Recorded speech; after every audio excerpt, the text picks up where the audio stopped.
La vie de jeune homme de Jésus. Lorsque Jésus de Nazareth entra dans les premières années de sa vie d'adulte, il avait vécu et continuait à vivre une vie humaine normale et ordinaire sur terre. Jésus vint en ce monde exactement comme les autres enfants, il ne contribua en rien à sélectionner ses parents.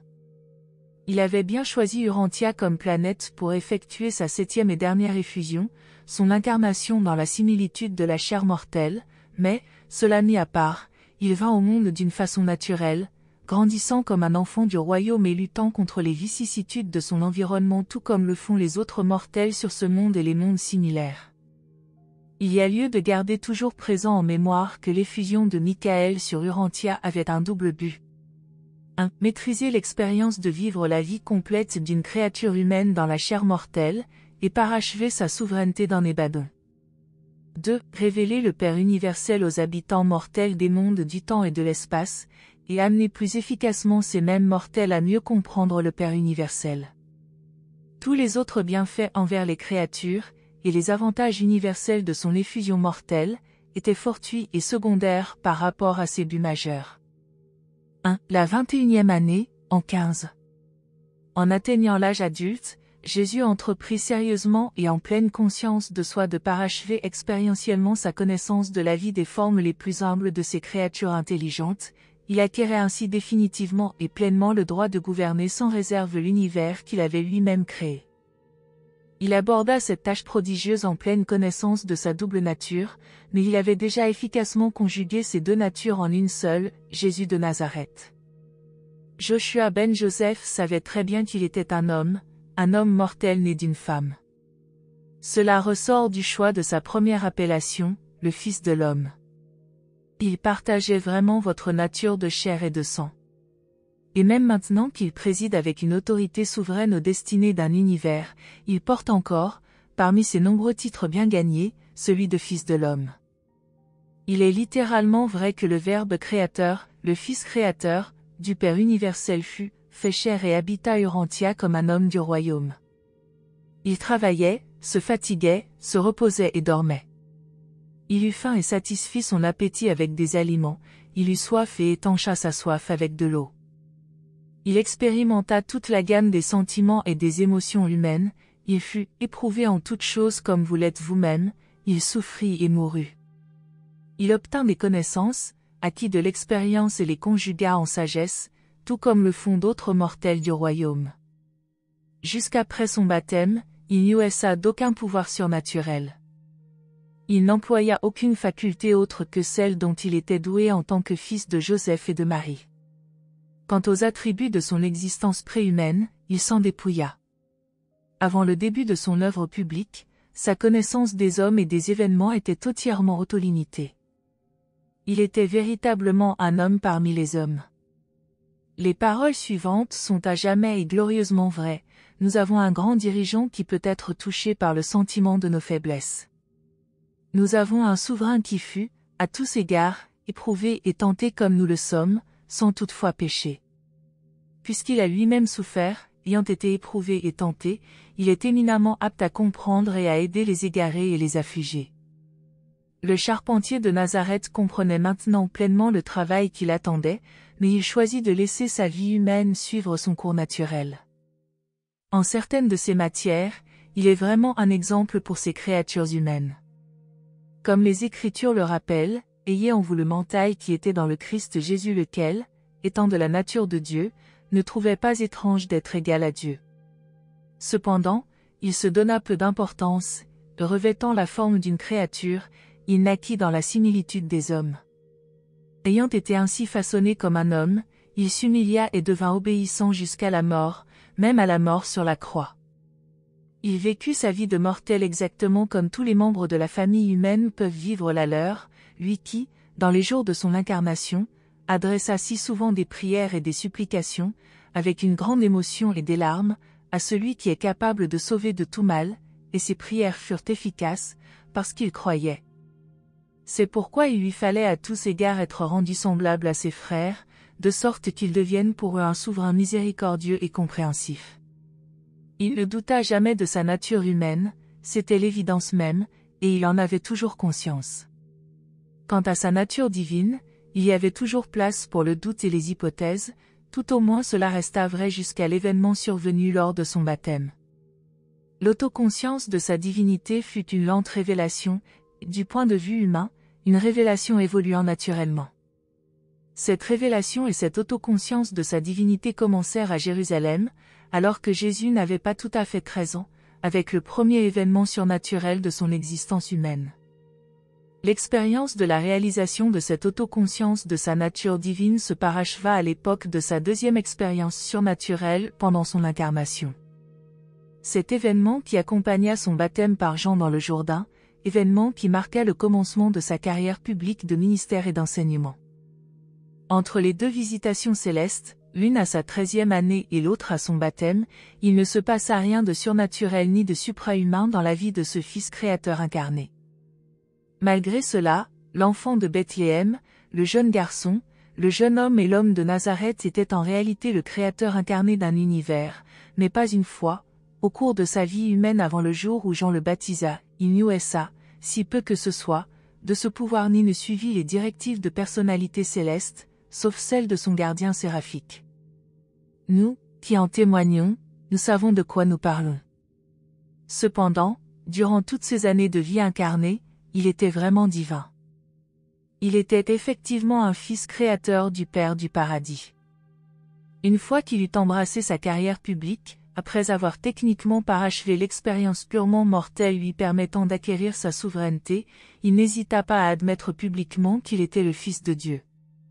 Il proclama sans hésitation, « Je suis l'alpha et l'oméga, le commencement et la fin, le premier et le dernier. » Dans les années qui suivirent, il ne protesta pas quand on l'appelait Seigneur de gloire, souverain d'un univers, le Seigneur Dieu de toute la création, le Saint d'Israël, le Seigneur de tout et de tous, notre Seigneur et notre Dieu, Dieu avec nous, celui qui a un nom au-dessus de tous les noms et sur tous les mondes, l'omnipotence d'un univers, le mental universel de cette création, l'unique en qui sont cachés tous les trésors de sagesse et de connaissance, la plénitude de celui qui remplit toute chose, l'éternel Verbe du Dieu éternel, celui qui était avant toute chose et en qui toute chose subsiste, le Créateur des cieux et de la terre, le soutien d'un univers, le juge de toute la terre. Le donateur de la vie éternelle, le vrai berger, le libérateur des mondes et celui qui nous conduit à notre salut.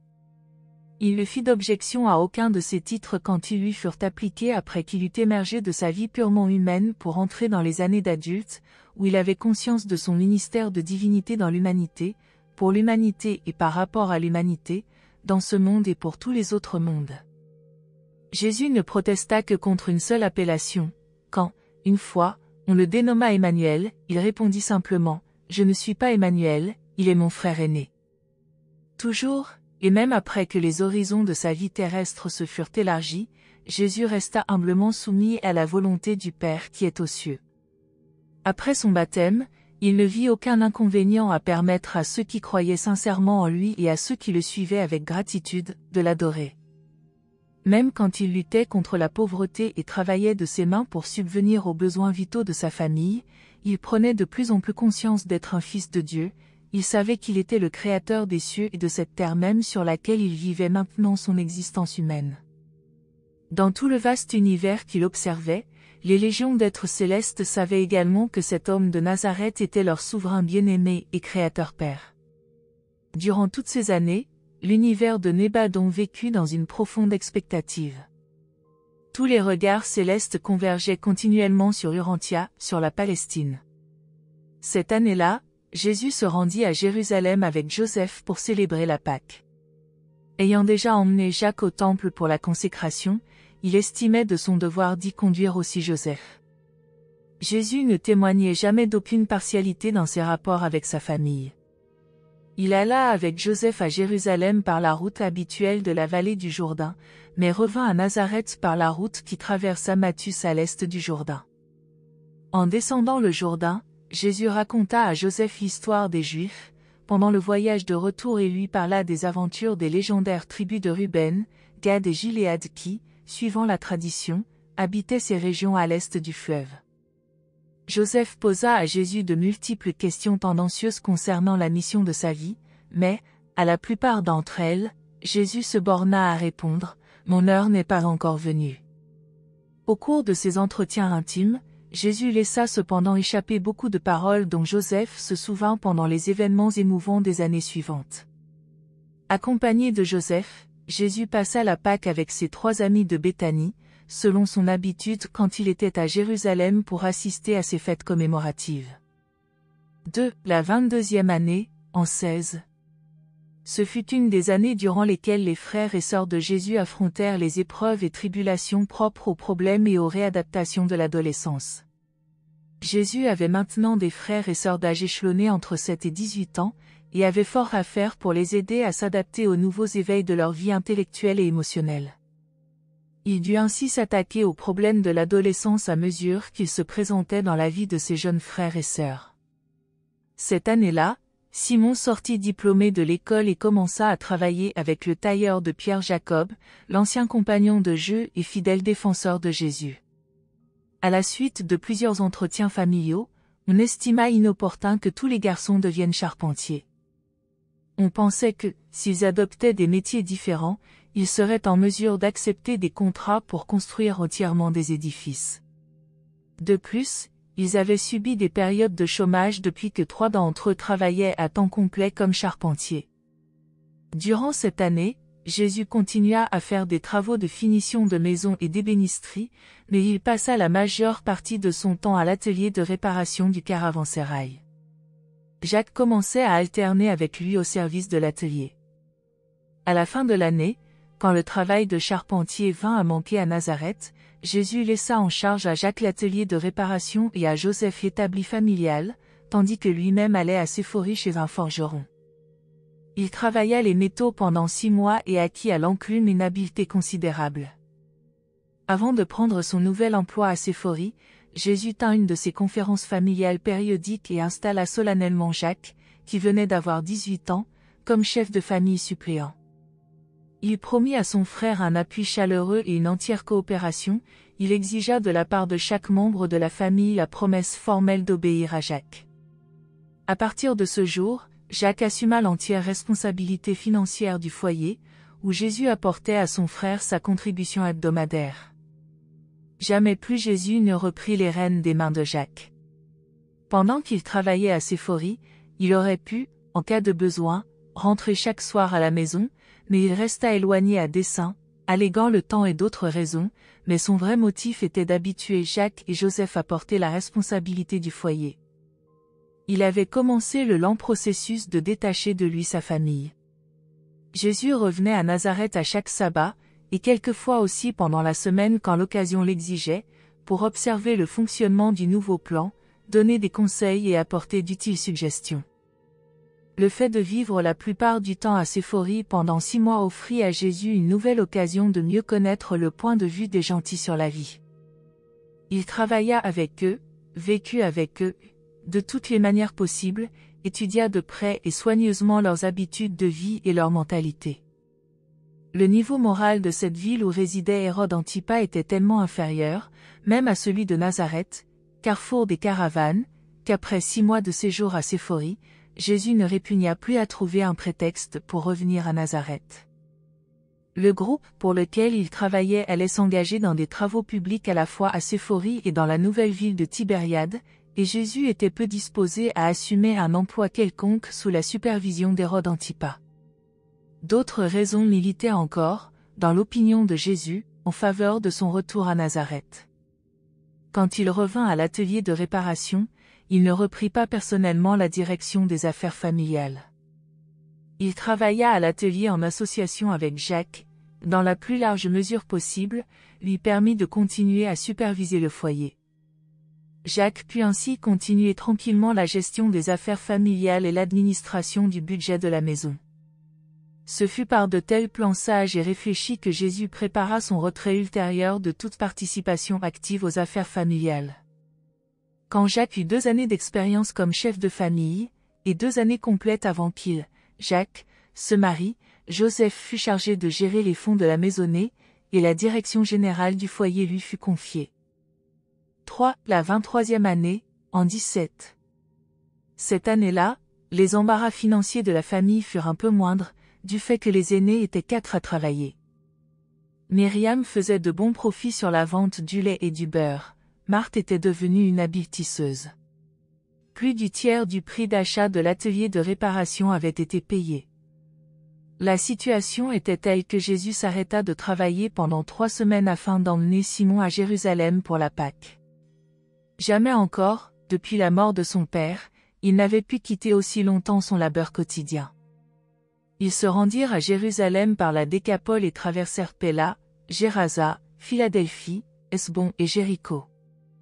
Ils revinrent à Nazareth par la route côtière, ils passèrent par Lydda, Joppé, Césarée, contournèrent le mont Carmel et allèrent de là à Nazareth par Ptolémaï. Ce voyage permit à Jésus de connaître assez bien la Palestine au nord du district de Jérusalem. À Philadelphie, Jésus et Simon firent la connaissance d'un marchand de Damas qui se prit d'une telle amitié pour les 2 frères de Nazareth qu'il les pressa de s'arrêter chez lui au siège de son entreprise à Jérusalem. Pendant que Simon participait au service au temple, Jésus passa beaucoup de temps à causer avec cet homme d'affaires international bien éduqué et grand voyageur. Le marchand possédait plus de 4000 chameaux de caravane, il avait des intérêts dans tout le monde romain, et maintenant il était en route pour Rome. Il proposa à Jésus de venir à Damas pour entrer dans son affaire d'importation d'Orient, mais Jésus expliqua qu'il ne se sentait pas en droit de s'éloigner autant de sa famille pour le moment. Mais sur le chemin du retour, il pensa beaucoup à ces villes éloignées et aux pays encore plus lointains d'Extrême-Occident et d'Extrême-Orient, pays dont il avait si souvent entendu parler par les voyageurs et conducteurs de caravanes. Simon fut très heureux de sa visite à Jérusalem. Il fut dûment admis à la communauté d'Israël lors de la consécration pascale des nouveaux fils du commandement. Tandis que Simon assistait aux cérémonies de la Pâque, Jésus se mêla à la foule des visiteurs et engagea beaucoup d'entretiens personnels et intéressants avec de nombreux gentils prosélytes. Le plus remarquable de ces contacts fut peut-être avec un jeune grec nommé Étienne. Ce jeune homme venait, pour la première fois, à Jérusalem et rencontra par hasard Jésus le jeudi après-midi de la semaine de la Pâque. Tandis que tous deux se promenaient en visitant le palais d'Asmonée, Jésus entama fortuitement une conversation qui eut pour effet de les attirer l'un vers l'autre et aboutit à 4 heures de discussion sur la manière de vivre et sur le vrai Dieu et son culte. Étienne fut prodigieusement intéressé par ce que Jésus lui dit et n'oublia jamais ses paroles. Ce fut ce même Étienne qui devint par la suite un croyant aux enseignements de Jésus et dont la témérité, en prêchant cet évangile des premiers temps, eut pour résultat de le faire lapider à mort par des Juifs courroucés. Une partie de l'extraordinaire audace d'Étienne en proclamant son opinion sur le nouvel évangile provenait directement de ce premier entretien avec Jésus.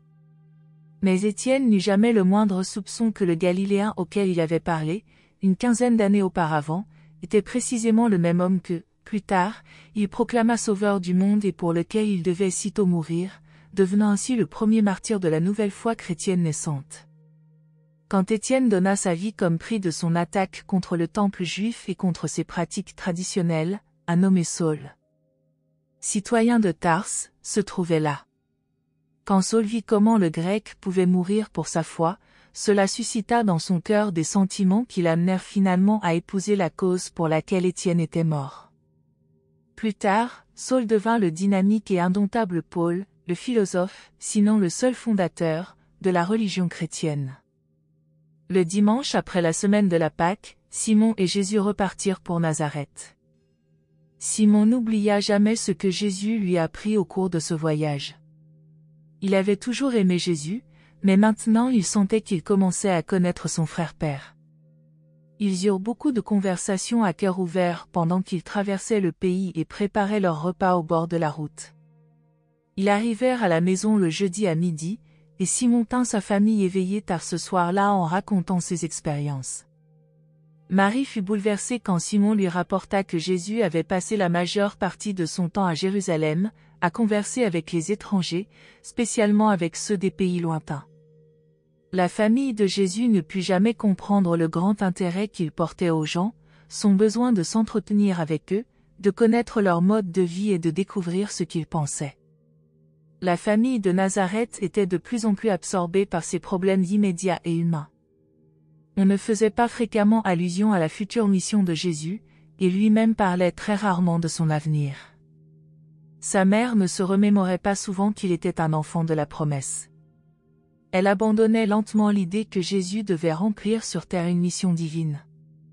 Mais sa foi était ravivée par moments quand elle se rappelait la visitation de Gabriel avant la naissance de l'enfant. 4. L'épisode de Damas. Jésus passa les 4 derniers mois de cette année à Damas, comme hôte du marchand qu'il avait rencontré, pour la première fois, à Philadelphie en allant à Jérusalem. Un délégué de ce marchand avait cherché et trouvé Jésus en passant par Nazareth, et l'avait accompagné jusqu'à Damas. Ce marchand, qui avait du sang juif, offrit de consacrer une énorme somme d'argent à établir une école de philosophie religieuse à Damas. Il projetait de créer un centre d'études qui surpasserait Alexandrie. Il proposa à Jésus de commencer immédiatement une grande tournée des centres pédagogiques mondiaux pour se préparer à prendre la direction de ce nouveau projet. Ce fut l'une des plus grandes tentations auxquelles Jésus dut jamais faire face au cours de sa carrière purement humaine. Bientôt, le marchand amena devant Jésus un groupe de 12 marchands et banquiers qui acceptaient de financer cette école récemment projetée. Jésus manifesta un profond intérêt pour l'école proposée et les aida à faire les plans de son organisation, mais exprima toujours la crainte que ses autres obligations antérieures, qu'il passa sous silence, ne lui permettent pas d'accepter la direction d'une entreprise aussi ambitieuse. Celui qui aurait voulu être son bienfaiteur insista et employa profitablement Jésus, chez lui, à faire quelques traductions, tandis que lui, sa femme, ses fils et ses filles essayaient d'amener Jésus à accepter l'honneur qu'on lui offrait. Mais il ne voulut pas y consentir. Il savait très bien que sa mission sur terre ne devait pas être soutenue par des établissements d'enseignement, il savait qu'il ne devait pas s'astreindre, le moins du monde, à être dirigé par des conseils d'hommes, si bien intentionnés qu'ils fussent. Lui, qui fut rejeté par les chefs religieux de Jérusalem, même. Après avoir démontré son autorité, fut reconnu et salué comme un maître instructeur par les hommes d'affaires et les banquiers de Damas, et tout cela alors qu'il était un charpentier de Nazareth obscur et inconnu. Il ne parla jamais de cette offre à sa famille, et la fin de l'année le retrouva à Nazareth, vaquant à ses devoirs quotidiens tout comme s'il n'avait jamais été tenté par les propositions flatteuses de ses amis de Damas. Ceux-ci non plus ne firent jamais le rapprochement entre le futur citoyen de Capharnaüm qui mit son dessus-dessous toute la société juive, et l'ancien charpentier de Nazareth qui avait osé refuser l'honneur que leur richesse conjuguée aurait pu lui procurer. Jésus s'arrangea très habilement et intentionnellement pour isoler divers épisodes de sa vie, afin qu'aux yeux du monde, il ne soit pas associé et pris pour les actes d'un seul et même individu. Au cours des années qui suivirent, il entendit maintes fois raconter l'histoire du singulier Galiléen qui déclina l'offre de fonder à Damas une école concurrente d'Alexandrie.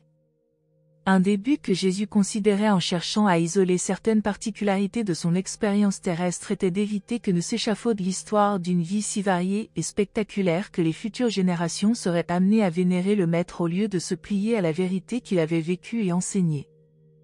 Jésus ne désirait pas détourner l'attention de son enseignement par le curriculum de sa vie humaine. Il reconnut très tôt que ses disciples seraient tentés de fonder une religion à son sujet, laquelle risquerait de concurrencer l'évangile du royaume qu'il avait l'intention de proclamer au monde. En conséquence et pendant toute sa carrière mouvementée, il chercha avec persistance à supprimer tout ce qui, à son avis, était susceptible de renforcer la tendance humaine naturelle à exalter le Maître au lieu de proclamer ses enseignements. Le même motif explique aussi pourquoi il permit qu'on l'appelât de divers noms à différentes époques de sa vie terrestre si variée. En outre, il ne voulait influencer ni sa famille ni d'autres personnes par une pression indue qui pourrait les inciter à croire en lui à l'encontre de leurs convictions intimes. Il refusa toujours de tirer abusivement ou injustement avantage du mental humain. Il ne voulait pas que les hommes croient en lui, à moins que leur cœur ne soit sensible aux réalités spirituelles révélées dans ses enseignements. À la fin de cette année, le foyer de Nazareth fonctionnait sans trop de heurts. Les enfants grandissaient et Marie s'habituait à l'absence de Jésus du foyer. Il continuait à envoyer son salaire à Jacques pour soutenir la famille et n'en conservait qu'une petite partie pour ses dépenses personnelles immédiates. À mesure que les années s'écoulaient, il devenait plus difficile de comprendre que cet homme était un fils de Dieu sur terre. Il semblait devenir tout à fait semblable à un habitant ordinaire du royaume, simplement un autre homme parmi les hommes. Et c'est précisément de cette façon que le Père qui est aux cieux avait ordonné que l'effusion se déroulât. 5. La 24e année, en 18. Ce fut la première année où Jésus fut relativement libéré de ses responsabilités familiales. Jacques réussissait très bien à gérer la maison, aidé par les conseils et l'argent de Jésus. La semaine après la Pâque de cette année, un jeune homme vint d'Alexandrie à Nazareth pour organiser, dans le courant de l'année, une rencontre entre Jésus et un groupe de Juifs d'Alexandrie en un point de la côte de Palestine. Le milieu de juin fut choisi pour date de cette conférence, et Jésus se rendit à Césarée pour y rencontrer 5 Juifs éminents d'Alexandrie qui le supplièrent de s'établir dans leur ville comme éducateurs religieux.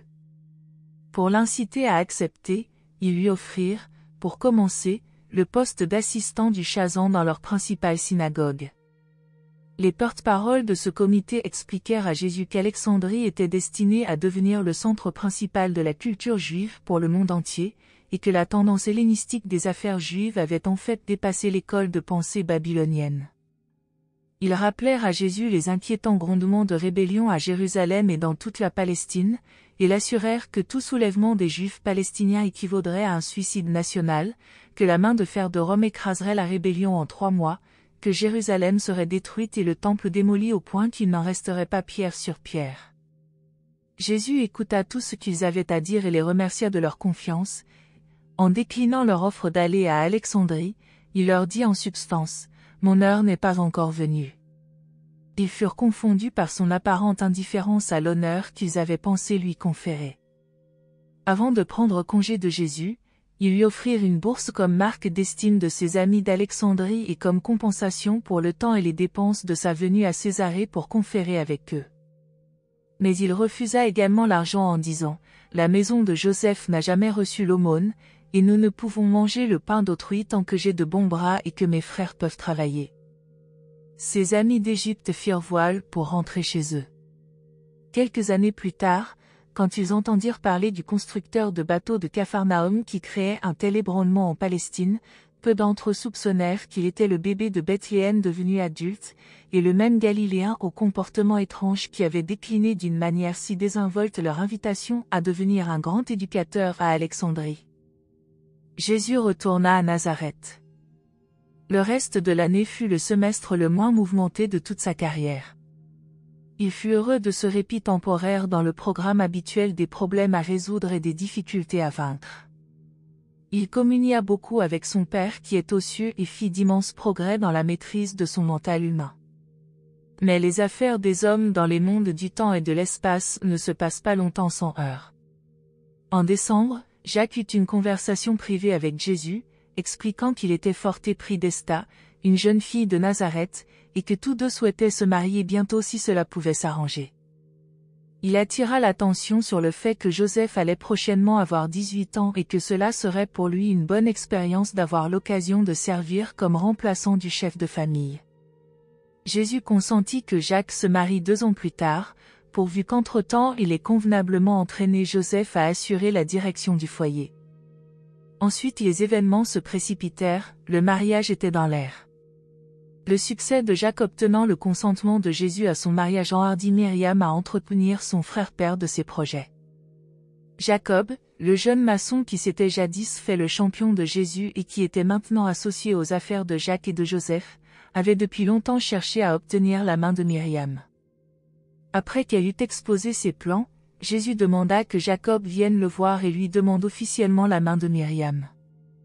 Il promit sa bénédiction à leur mariage aussitôt que Myriam jugerait Marthe capable d'assumer les devoirs d'une sœur aînée. Quand Jésus était à la maison, il continuait à faire le cours du soir à l'école 3 fois par semaine, lisait souvent les Écritures à la synagogue le jour du sabbat, s'entretenait avec sa mère, enseignait les enfants, en général, se conduisait comme un digne et respecté citoyen de Nazareth dans la communauté d'Israël. Si, la 25e année, en 19.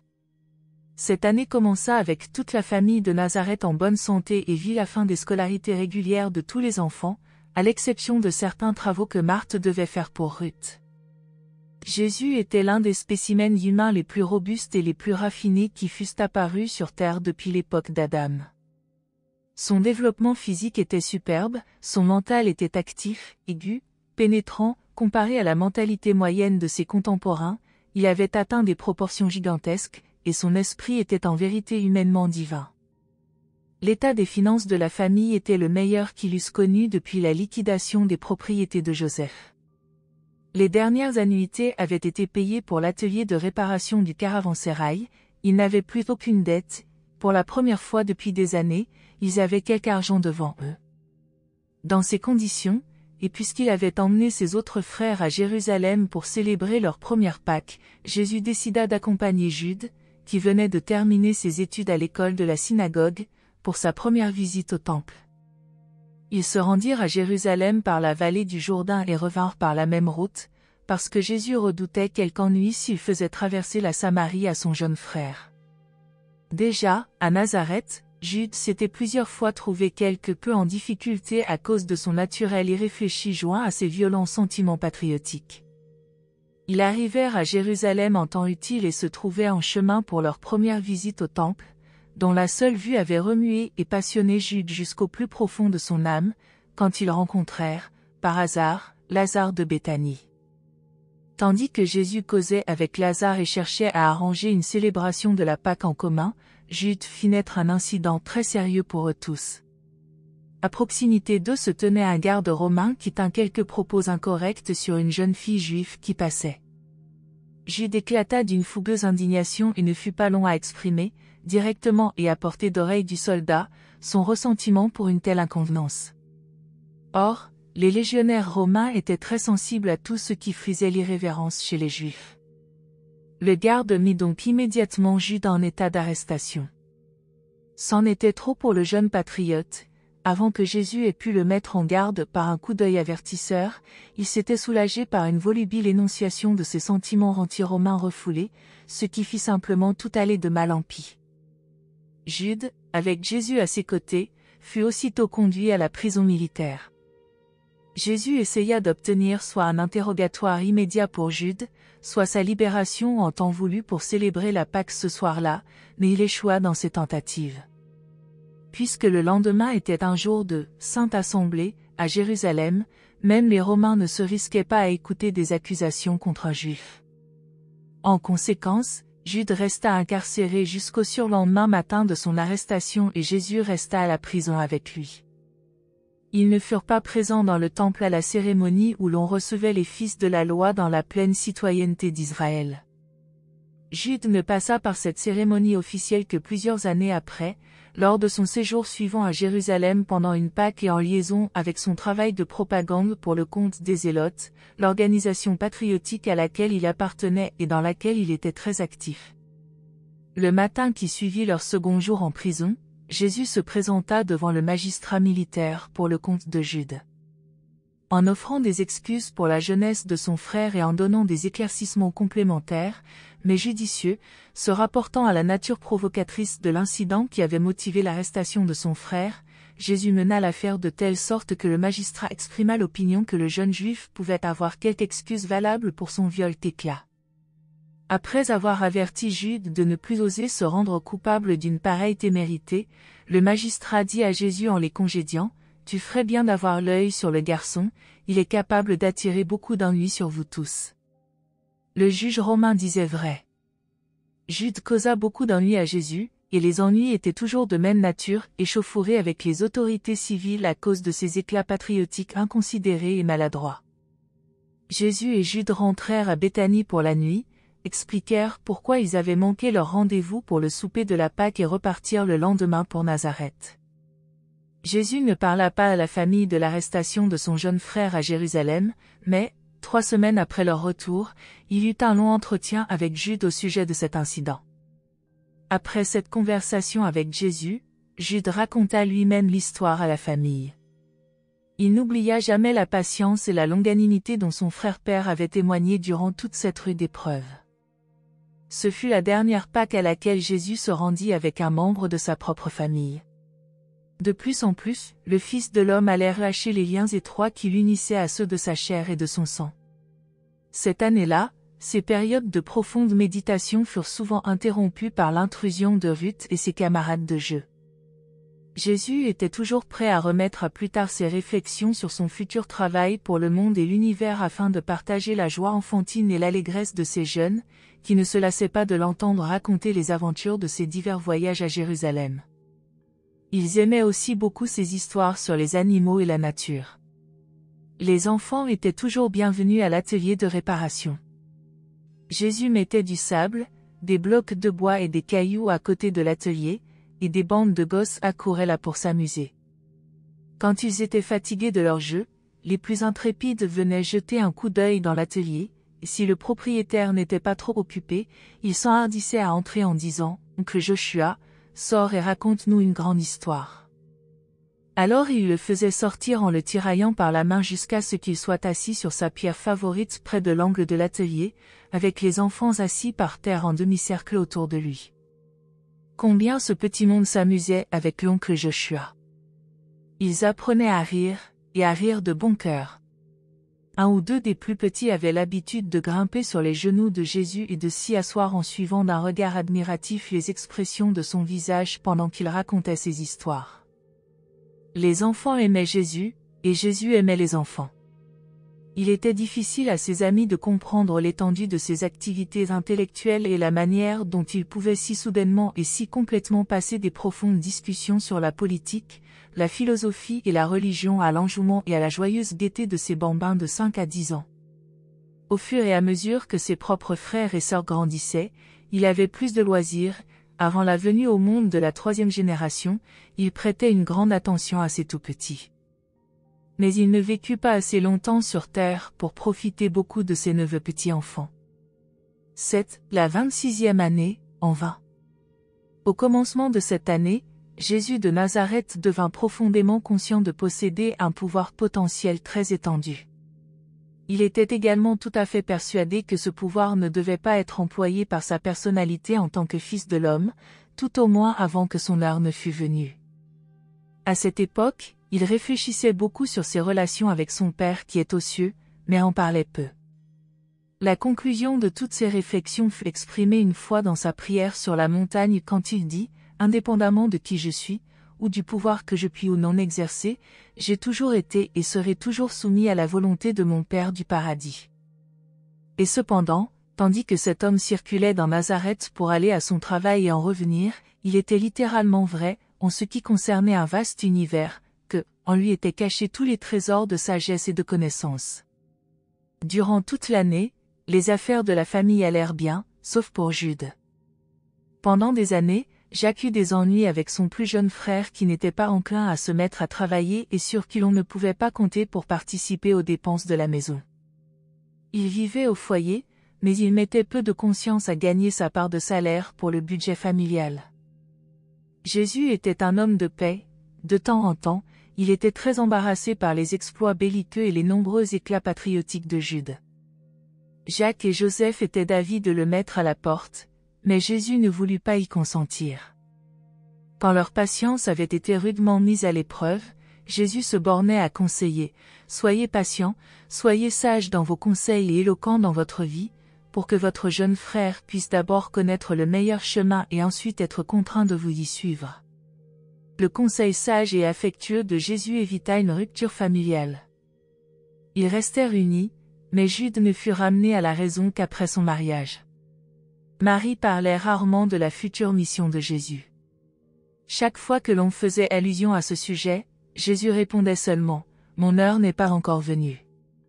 Jésus avait presque achevé la tâche difficile de sevrer sa famille pour qu'elle ne dépende plus de la présence immédiate de sa personnalité.